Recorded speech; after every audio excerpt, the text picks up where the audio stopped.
So, ang lesson 5 is analysis and design for compression. Kung sa tension, meron tayong 3 figure modes. Meron tayong yielding, fracture, and Brashear.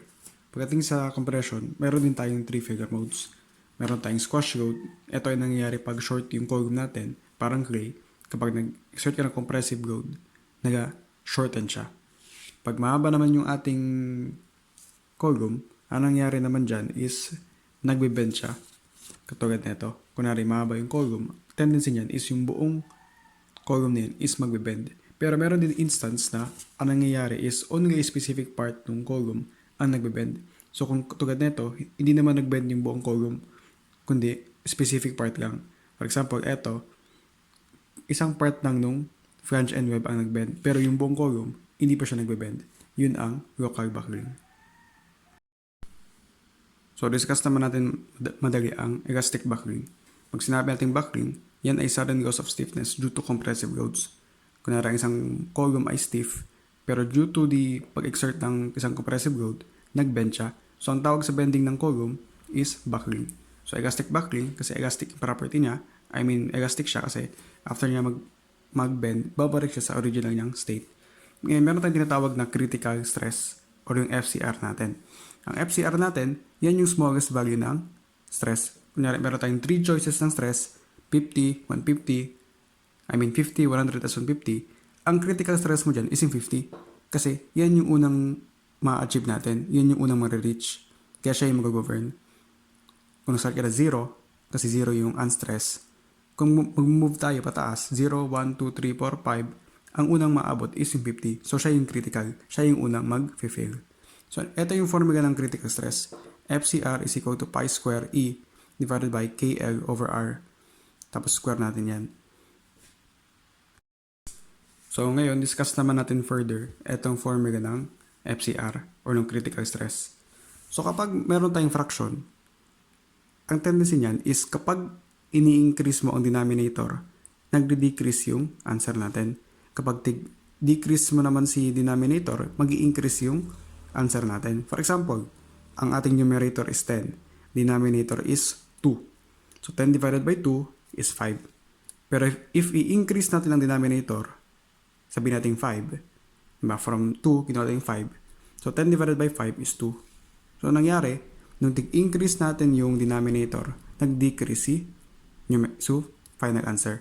So, ang gusto natin, para mahanap natin ang F critical or yung smallest stress, kailangan ang ating gagamitin is yung biggest na KL over R. Etong E, fixed na yung number niyan as long as steel yung ating material. Ang modulus of elasticity ng steel is 29,000. Pi, fixed na rin yung number niya. So, eto na tayong titingnan natin. Pero at the same time, para naman dito, kung ating i-isolate ang KL over R, para mahanap natin ang biggest na KL over R, kailangan pag-iitin natin si R. Kasi the smaller the R, the bigger the KL over R.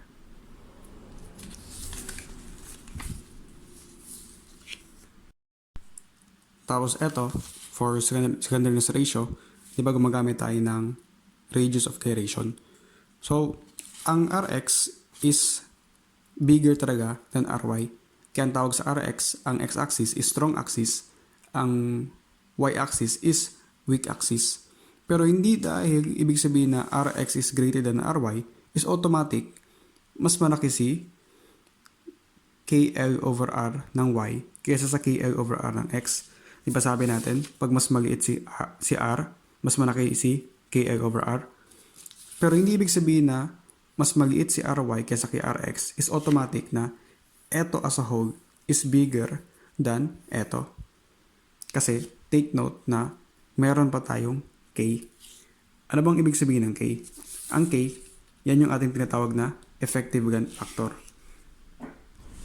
So, ating tingnan ng table, eto yan na table.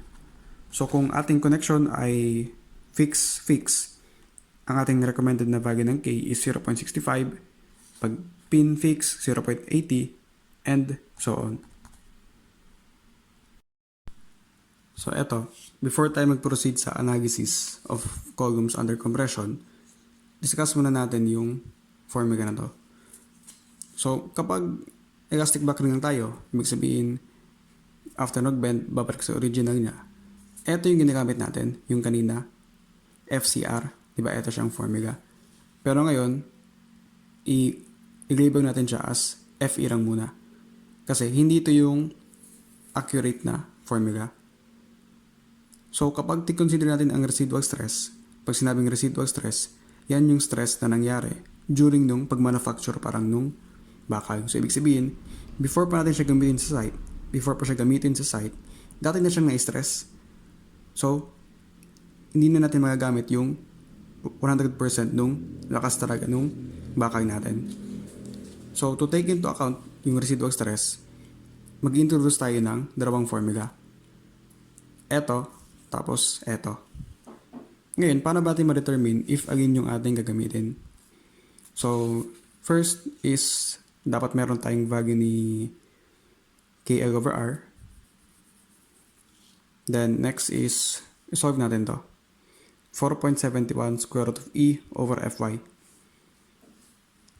E is 29,000. Fy, depende sa bakal na gagamitin natin. Solve lang natin siya. Then, siya na yung magiging guide natin. If yung value ng ating KL over R is less than dito, ang gagamitin natin na formula is eto. 0.658 raised to Fy over Fe times Fy.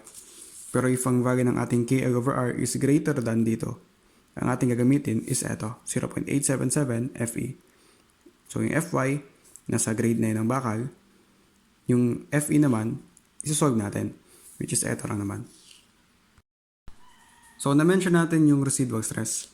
So, again, pag sinabing residual stress, eto yung stress na naiiwan sa member after it has formed into a structural product. So, eto ay nangyari during ng pag-manufacture. So, before pa siya again gamitin sa site, dati na siyang na-stress. So, ano bang epekto nun? Ano ang effect niya? So, kunwari, etong block, yung normal niyang pathway ng pag-stress, ay pag-deform niya under stress. Dahil sa existence ng residual stress, mas napapaaga yung pag-deform niya. So, again, before pa siya gamitin sa site, hindi na 100% yung strength niya dahil sa residual stress. Kapag mag-analysis tayo ng column under compression, ang first step natin dito is i-check natin if siya ba ay compact, non-compact, or slender. Kasi kung compact siya or non-compact, sige, pwede tayo mag-proceed using yung method na gagamitin natin. Pero if yung ating section ay slender, mag-i-stop na tayo.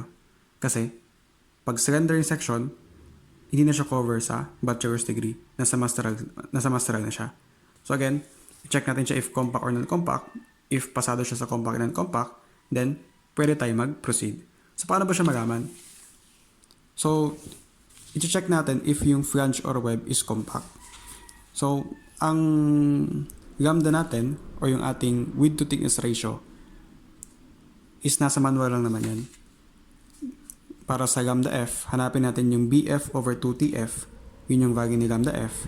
And para sa lambda W, hanapin natin si H over TW.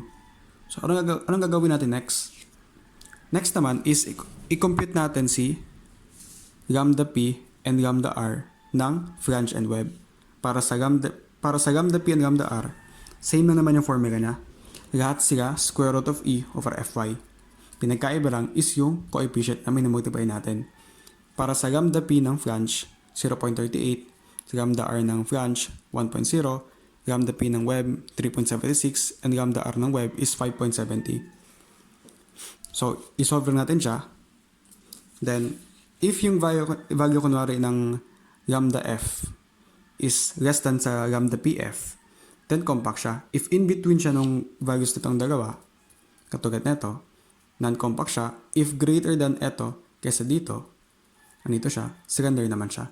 So, same idea ang nag-a-apply sa lambda W. So, discuss natin yung analysis ng column under compression. So, meron tayong two methods, AISC column curve equations, and method 2 is design aid. So, etong method 1, madali natin siyang ma-memorize. Kasi again, ang first step lang naman natin dito is to check if compact, non-compact, or slender.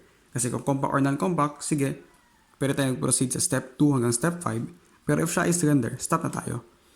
Ngayon, paano naman to ma-memorize na step 2 to step 5? So kung babalikan natin dito, ang ating formula na ginagamit is FCR, di ba? Ang FCR, eto lang naman yung dalawang formula natin. So ano bang nasa FCR?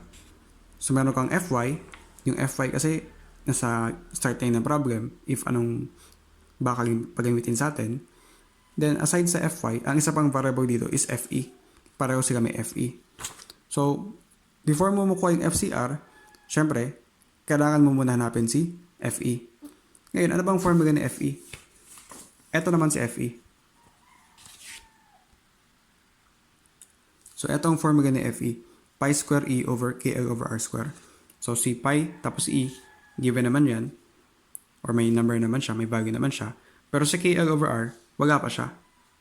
Kaya, before natin makompute si Fe, syempre, kailangan natin ng KL over R. Again, largest na KL over R to produce the smallest FCR. So, since kailangan natin ng KL over R, ang ating step 2 is KL over R. So, yun na yung ating pasunod-sunod. Check mo muna if compact or non-compact or slender. Then, kailangan mo to para makuha mo to. Kailangan mo to para makuha mo to. Then, syempre, para makuha natin si ultimate or allowable na strength, kapag nakuha na natin si critical strength, di ba ang force is stress times area, panakuha mo na si PCR or PN, para makuha natin si PU, eto, para makuha si PA, eto. So, pagdating naman sa method 2, design aid, so first step natin is to determine the largest na KLX and largest na KLY. So after yan, meron tayong condition. If ang KLX daw is less than or equal kay KLY, if same yung value nila or mas maliit si KLX, then ang ating babasayan na si KLY. Titingin tayo sa manual and yung ating gagamitin si KLY. Pero kapag si KLX ay bigger than KLY, may solve muna tayo si KL EFF. Ang anong formula niya? Yan ay KLX divided by the ratio ng RX divided by RY. Ngayon, between KLF and KLY, ang ating pipiliin is yung mas malaki between the two. Then, check natin sa manual. So, eto, ang tiga-represent na ito is yung KL. Then, eto naman is yung sections natin. So, kunwari, ang pinapa-analyze natin is W14 by 873. So, W14 by 873. Then, next naman is, tingnan mo kung ano yung nag-govern na KL. So, for example, ang KL na nag-govern is sabihin natin 22. Then, check natin if saan siya nag-intersect. Kung naka-ASD tayo, then 6220.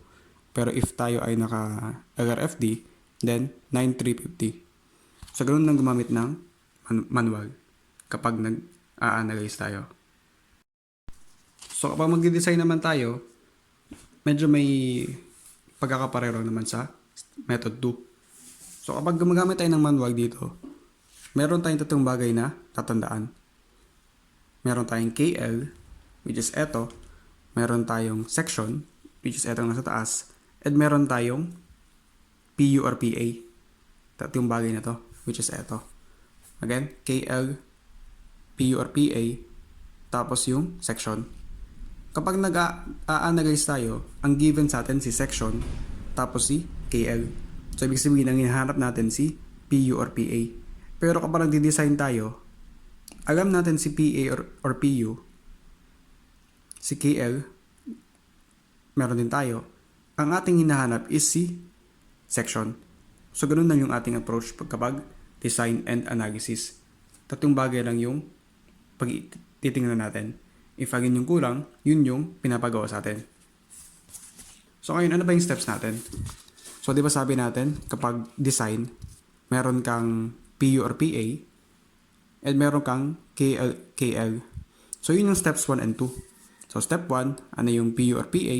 Step 2, ano yung KL or ano yung KL natin? Then for step 3, para makapagpili tayo ng trial section, ang sabi dito, using yung ating PU or PA as well as yung KLY natin. So sa step 2, pinakuha natin yung KLX and KLY. Pero pag pipili tayo ng trial sections, ang ating gagamitin is si KLY. Kasi pang ano parang naman to? Trial parang naman. So para tayo pipili ng trial sections. So ang pipiliin natin is isa sa W8, W10, W12, and W14. Tigi-isa. So pipiliin natin yung pinakamagaan sa kada section at the same time kung alin yung pasado sa PU or PA. Then para ma-check natin, if si KLX is less than or equal to KLY, then basehan natin si KLY, hanapin natin yung guide test from the trial section. Pero kapag si KLX ay greater than KLY, kailangan natin mag-double check again. Ano yung mas malaki between KLY and KL effective, then yun na yung ating babasehan. So pag meron tayong sample problem, mas makikita natin. So sa example number 2 natin, hindi siya nakapasunod-sunod. Kasi kung babasehan natin yung flow sa PowerPoint, same problem, pero tig-solve siya at different times. Kaya hindi siya naka-organize. So for example number 2, ang unang pinapanap sa problem is yung critical slenderness ratio. So, di ba, sabi natin, pag pipili tayo ng KL over R, ang pipiliin natin is yung biggest. So, kunwari na-solve na natin, yung ating pipiliin na KL over R is etong si 77.42. So, para ba tayo nakaabot yan? So, gagawa tayo ng table, element for X and Y. Meron tayong X for strong axis, Y for weak axis. So, di ba sabi natin weak axis si Y? So, siya yung nag-govern na KL over R. Kumbaga, since siya yung weak, siya yung magbabakal. Sa kanya magbabakal. So, yun. Nagkataon sa kanya na din yung pinakamalaki na KL over R. So, ano ba yung ganit niya? 16, 16. Pero kung meron tayong support, pwede magbago. Kunwari meron ka sa gitna, then syempre, 8 na lang to, then eto is 8. So magkakaroon ka ng dalawang Y. Parang sa example number 3. Diba? Sa ating Y, meron tayong dalawang support na inad.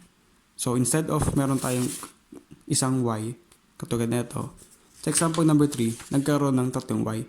Y1, Y2, Y3. Eto is 10, eto is 15, eto is 10.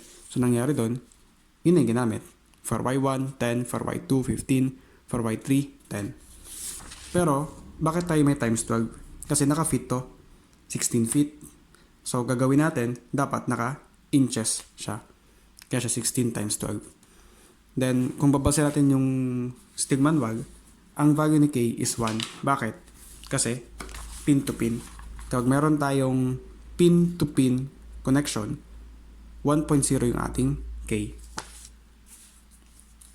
Then para sa R, check na natin siya sa manual. Nasa manual naman siya. Ang Rx is 5.23, ang Ry is 2.48. Then solve lang natin yung KL over R. So again, para mahanap si F critical or yung smallest stress, kailangan natin ng biggest na KL over R. And take note, may na-mention tayo, hindi automatic na si R ng Y is smaller than R ng X is automatic mas malaki na si KL over R ng Y. Take note, nagpe-play ng role pa din si K.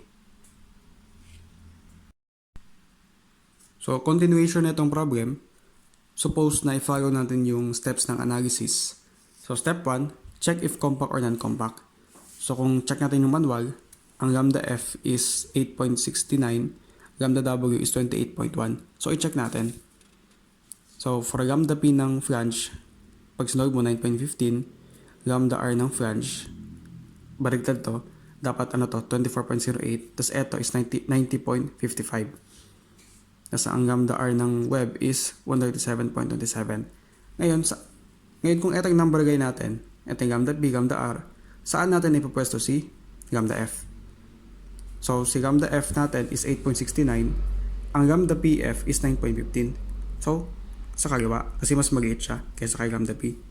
Diba? 8.69 is smaller than 9.15. So, ibig sabihin, since andito siya, compact siya. Then, for lambda W, yan ay 28.1. So, take note, sabi natin dito, 90.55 dapat to. So, kung ito is 90.55, and yung lambda W natin is 28.1, so definitely, compact siya. Kasi smaller yung lambda W natin kaysa sa lambda PW. So, meaning, since pareho siya compact, pwede tayo mag-proceed sa method natin. So, ang step 2 natin, kailangan natin mahanap si KL over R. So, eto siya. Yung gagamitin natin is si 77.42 since yan yung nag-govern. Yan yung pinakamalaki. So, after natin gamitin si KL over R, ang ating step 3 is to find FE. So, formula ng FE is pi square E divided by KL over R square. So, yung E, fixed naman yan, 29,000. Si KL over R, yung bigger of the two. So, yung bigger is 77.42. So, siya yung ating E square. So, ang value ng FE is 47.75. Ngayon, ang question natin, di ba meron tayong dalawang formula para kay FCR? So, first, check muna natin anong value ni 4.71 square root of E over Fy. So, ang E is 29,000 and para sa stig natin ngayon, ang ating gamitin is 50. Kasi, siya ay A992 stig.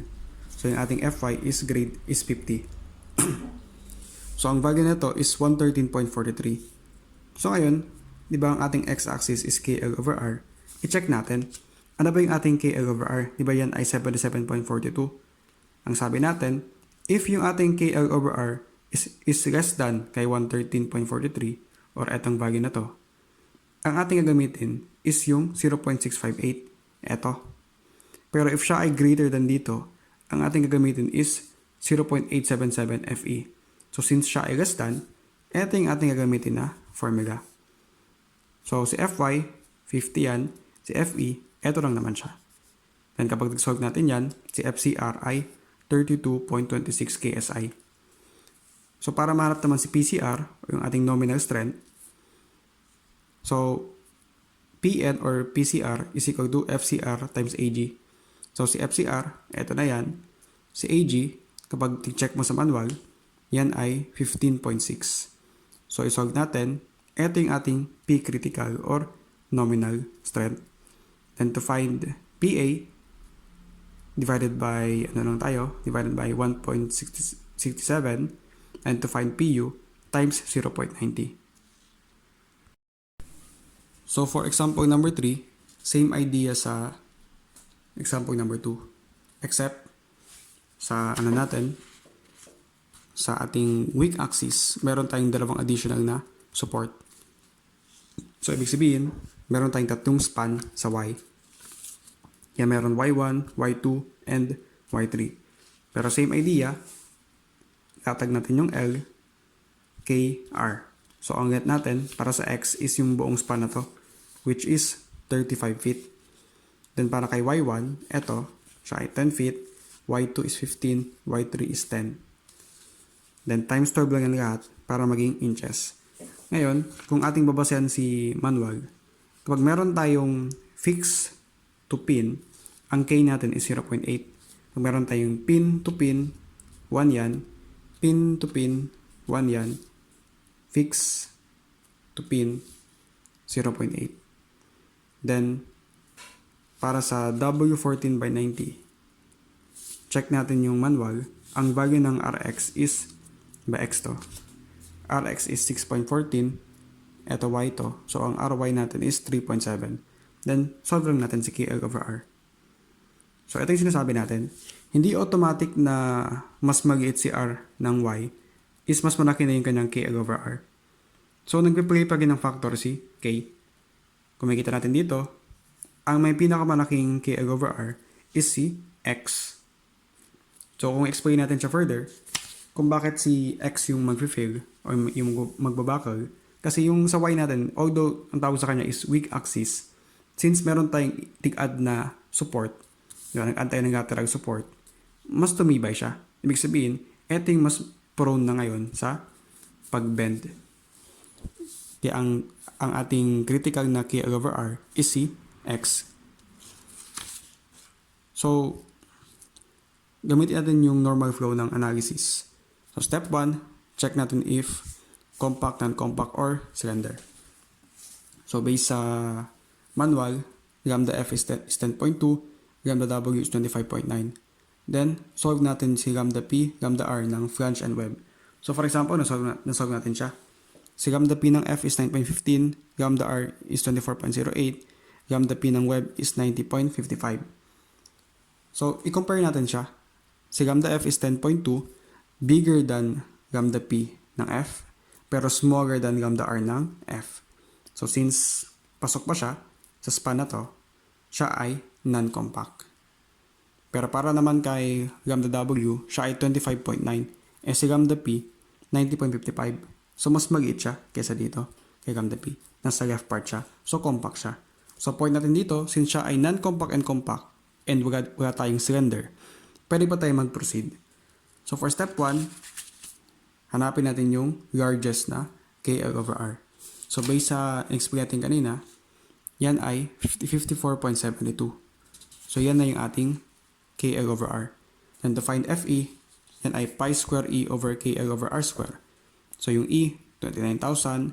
Yung ating KL over R is etong 54.72. Substitute, then, meron na tayong FE. Then, para sa step 4, F critical, solve muna natin to.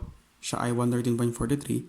If yung ating KL over R sa step 2 is less than dito, ang ating gagamitin is etong si 0.658. Pero if greater than siya kay bagay na to, ang ating gagamitin is 0.877 FE.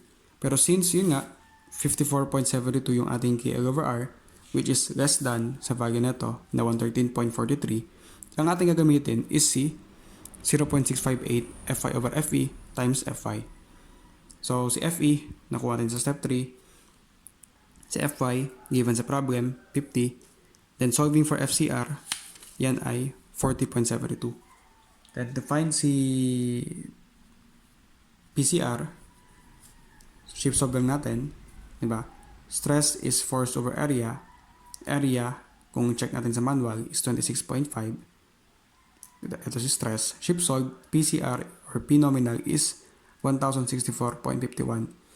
Then, to find the PA, divide by 1.67 to find the PU times 0.90.